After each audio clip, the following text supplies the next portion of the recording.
Alexa, start radio. And in other news, Biden and Trump are on hour 35 of a slap fight that started during the presidential debate when Trump called Biden an old withered cunt. Ugh. Alexa, play music. Stupid bitch. Dollar bill, come get her. Garbage. Crap. Mega crap. Hate it. I want to listen to the music that everyone else does, but I just can't. How am I supposed to enjoy the instruments when some person is yelling over everything? Wait. What's... My God. The melody.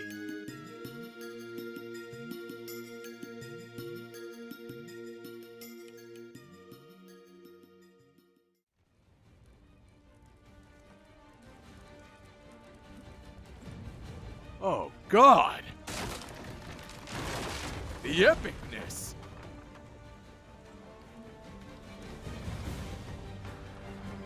That's it! It's what I've been searching for. Video game music! Hi. I quit my job and started this YouTube channel for one reason and one reason only. I realized that people need to pay me money to tell them about the best music in games.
Perhaps the biggest advantage video game compositions have is that, unlike contemporary pop, rap, or rock, the music is not trying to reach a commercial audience.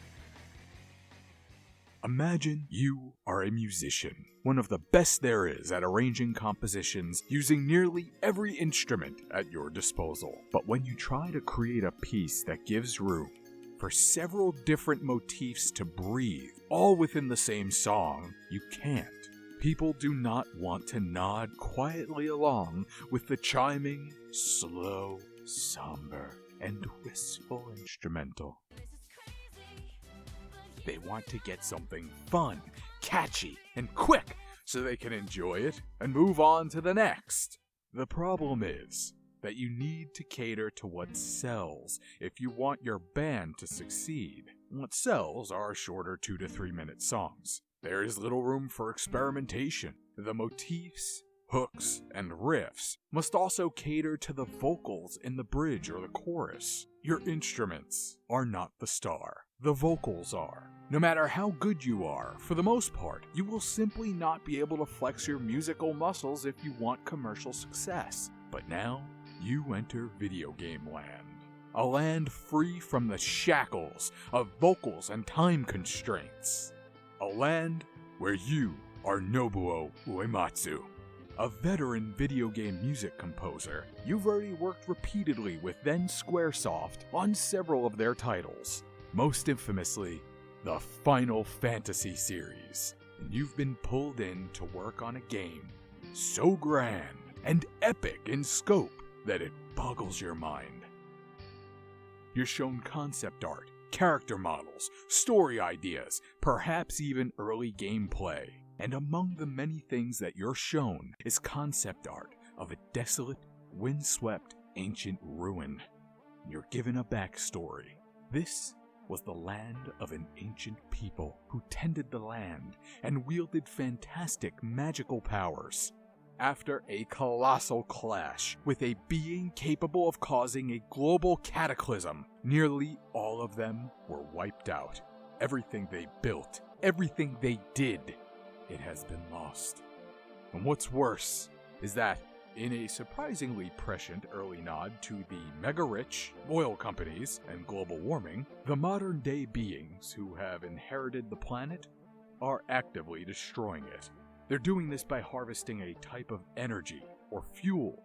Doing so allows everyone else to enjoy modern conveniences. Oh, and the cosmic-level threat that the ancient people fought so hard to stop is essentially back, thanks to horrific experimentation and genetic manipulation. You, as Mr. Uematsu, are given this backstory and asked if you could construct a melody. The players who travel through here can easily spend half an hour just exploring, grinding, and fighting enemies, so you have the freedom to really let loose and lengthen the piece if you want. The piece sounds empty, hollow, almost unfinished. It matches the enormous hollow catacombs that are devoid of life. After repeating this noise a few times, you introduce the toll of a bell. It's ominous. Then, it almost sounds like an operatic chorus, almost replicating the sad souls of the dead.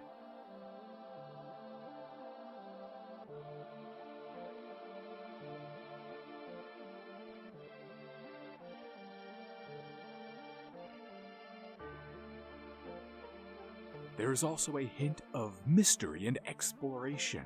After all, you're on this grand adventure exploring these barely untouched ruins. To highlight this, small short notes are introduced. To me, they evoke the image of your characters hopping across small gaps in the stones, perhaps even hints of small wildlife peeking out from behind the rocks.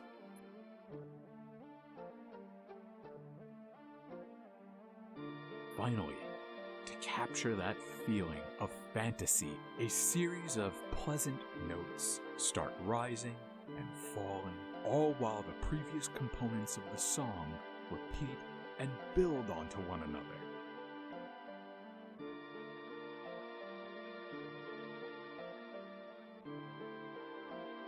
Once everything has had a chance to play out and reach a satisfying crescendo, we return to the starting point, which recaptures that feeling of dread and desolation.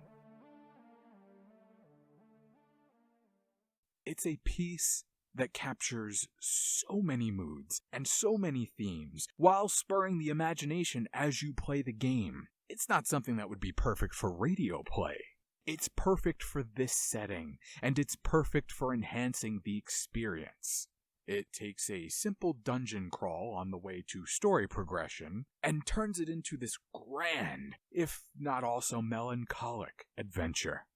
Sometimes, the music is composed in order to fit a general static background setting or backstory. As I described here, when players are in on the backstory or when they're assigned a task, like explore this ancient, desolate ruin, the music can really accentuate what the player is doing. Now, there are times where experiencing a little bit of a constraint can actually help a composer to create something truly legendary, and that is because, just like with any great movie composer, video game music is frequently composed to highlight or even enhance a specific sequence of events. It's where you can see not only that the music can enhance the game, but the game can also enhance the music. You have been listening to a piece of music for roughly the last 40 seconds. A piece that, frankly, has a meandering, monotone, boring, and useless opening. There is hardly a soul out there who will be clamoring for 40 seconds of a rising note with very slight deviation, and anyone who does likely will keep that to themselves. Or maybe they do this. Hey, I got this song. I swear, it is the greatest opening I've ever heard. You gotta hear it. They proceed to play it for their group of friends, and they all look at him like he's absolutely out of his mind. Everyone is bored to tears, and everyone hates that song for life. I'd like to present to you Annette's Recollection, a song I absolutely love, ever since the first time I heard it while playing Resident Evil 2 back in 1998. That means this song has stuck with me for 22 years, which is more than half of the time that I've been alive on this earth. Hell, I've known about this song for longer than most Fortnite players have been alive. But why? Why in God's name am I anything but ambivalent to a song with a meandering, boring, and useless opening like this one? Let me play out the scene in question so that you could see for yourself. And just a warning, a lot of the voice acting that you're about to hear is incredibly, delightfully cheesy at best. Now, this might be an error, but I'm about to call in someone who is totally not me, for sure. I apologize if that turns out to be a mistake, and if you want to watch the scene without someone speaking over it, I'll have a link in the description.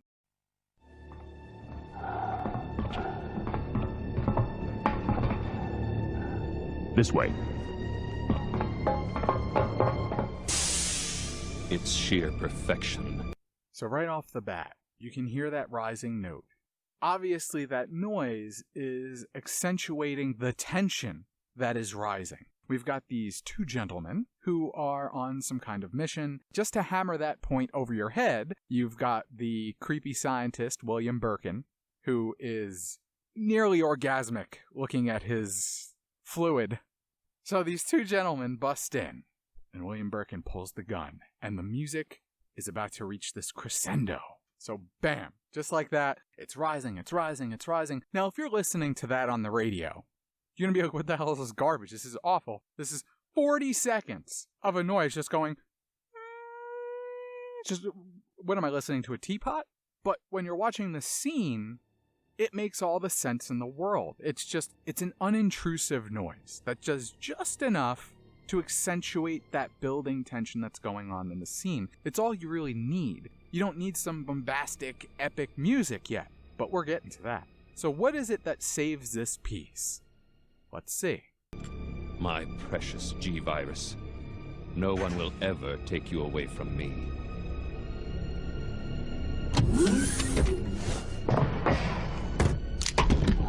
There he is. So you finally come. No one will ever take you away from me. So you finally come. Doctor, we're here to collect the G-Virus sample. Sorry, but I won't just hand over my life's work. Stop. You might hit the sample. That's it, all right. Okay, let's move out.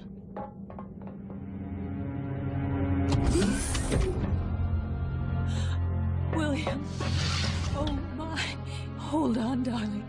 There's a touch of sadness, like something has been lost. There's this unfortunate accident that they weren't necessarily supposed to shoot him, and this guy is now about to lose his life. Without much humanity, however, they take the samples, they get out of there. The music has been shut off, and the music comes back on when Annette comes into the room. It's almost like it's picking up. The music is helping to tell this story. That's it, all right. Okay, let's move out. The music was not needed for the sample pickup, but now that Annette is walking into the room, now we're getting this sad, somber tone. It communicates almost a sense of loss, sadness, desperation. Annette doesn't want to admit that, oh my God, look at these wounds, I'm about to lose my husband. But you know she's thinking it, and the music helps highlight that. William. Oh, my. Hold on, darling. I'm taking care of that bullet wound first. Stay here. And as she walks away, the music starts to pick up again and rise again. And you have to ask yourself, okay, well, the music only builds because of tension. So what is about to happen? Why is he raising his arm? What's in his arm? The tension is building. And then you see he still has one of his serums. So now all of that tension building is out of the way. The song has helped to appropriately build that. Now it's time for the catharsis. It's time for the release. And here's where the song introduces this epic motif. Alpha team, have you retrieved the sample yet? Affirmative. We'll be at the rendezvous point in 1 minute. Roger. It almost kind of makes you think of military. It is very dun, dun, dun, dun, dun, dun. It's almost like a kind of march. It's very no nonsense because they have this mission that they have to complete. They're professional mercenaries, and they're also about to make this escape with these precious samples of theirs. So the music itself is communicating all of these different things at once. This military aspect, the desperation of their escape, the epicness of what they're doing. It's all highlighted by the tempo and the pace.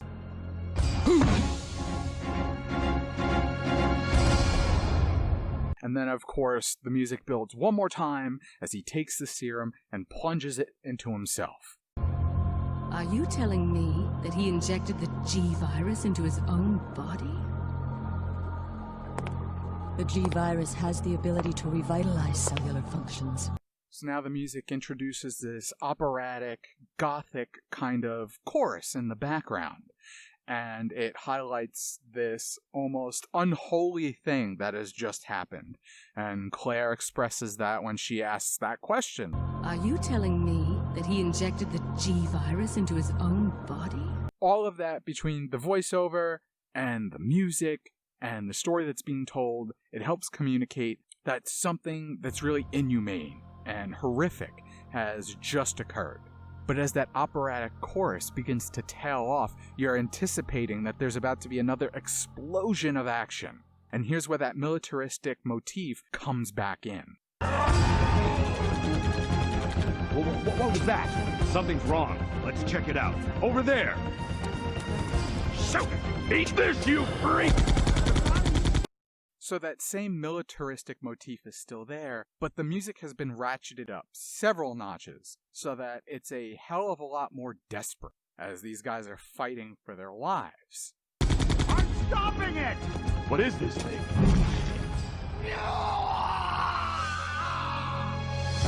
Hurry! And after two of them are screaming bloody murder, you see two other ones who look at each other and nod. Hurry! I could almost see the composer with his little description of the action, and it says the two other mercenaries heroically rush towards the noise to help their companions. And what you hear in that music is it starts to rise. It gives you this almost heroic, hopeful feel. Hurry!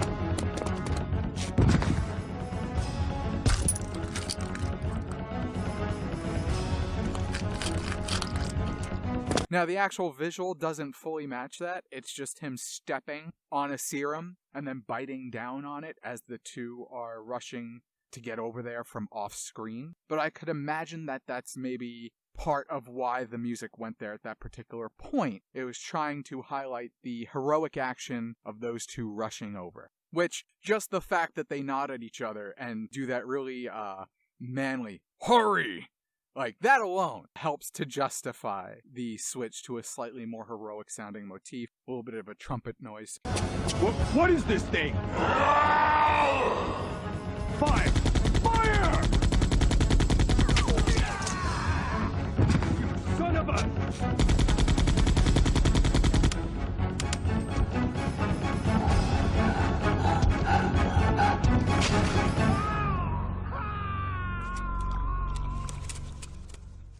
And then, of course, they get there, the music kicks in again, because now they're engaged in battle, it's desperate, they're screaming, eat this! firing like crazy. One of them gets killed, and then the last one remaining. His last desperate stand, and he's spray firing, which is pretty funny because the target's standing still right in front of him. But I guess it looks cool, so they went with it. And as he's spray firing, the tension is building, the music is building. Bump, bump, bump, bump. It's going up and up and up, and he runs out of ammo. And it keeps building, and he closes in on him. He's breathing heavy, and then the eye opens and you know he's dead. And just like that, you get a piece. I think it's pretty damn close to perfectly accentuating what went on the screen during that scene. So let me hand it back off to the original narrator. So, why do I like that song?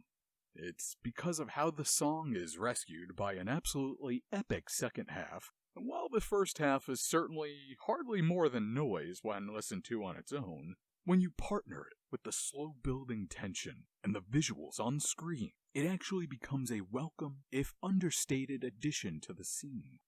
Going forward, we'll be looking at some of the best original soundtracks and individual compositions that gaming's history has to offer. Keep in mind that I have not played every game, so there may be games with amazing soundtracks that I never got to experience. There are also going to be pieces of music that I love, even though I've never actually played the game. Initially, I'll be sticking mostly to games I actually have played, and I'll be breaking down what it is about that music that works so well. Thank you so much for watching. I really hope I made something that you or someone you know could enjoy. If I did, I'd be thrilled if you could leave a like, share it, and or leave a comment. Suggest games with great soundtracks. Suggest great individual pieces of music that you love. Start up a conversation for me below. So far, I always respond when I do get comments. Hell, even if it's a troll comment. As a matter of fact, you know what? Screw me. Leave absolutely vile, disgusting, hate-filled comments for me if you'd like. The best of the nice comments and the best of the hate comments will get highlighted in the future.